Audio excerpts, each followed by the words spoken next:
Unit 11. Listening, Part 4. Exercise 2. For each question, choose the correct answer. You will hear a young woman called Ellie talking about a trip to southern Spain to see the Iberian lynx. With me today is Ellie Johnson, who went to Spain with her university friend Marta to see the beautiful Iberian lynx, one of the world's rarest wildcats. So, Ellie, which location did you choose and why? A place with a stream next to the forest, with plenty of rabbits.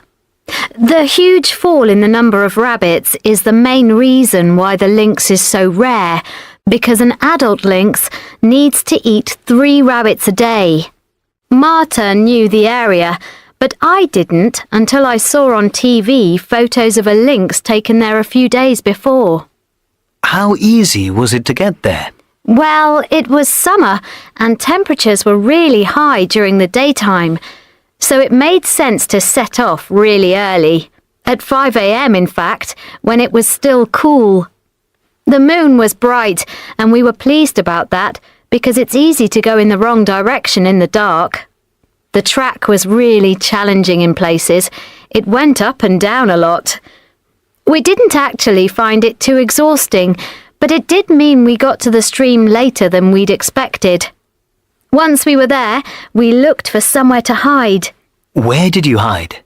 There was an empty hut nearby, but it was locked, so it looked like the best place was behind some large rocks. There was no shade there, though, so instead we lay down just inside the forest and waited. In fact, we waited there for ages. I was going to suggest leaving when suddenly we heard something running through the bushes. What was it? Well, of course we hoped it'd be a lynx, and we both grabbed our cameras, but it was just a frightened-looking little rabbit. Just then, though, another creature appeared, running after it. It was grey and brown, about the size of a small cat.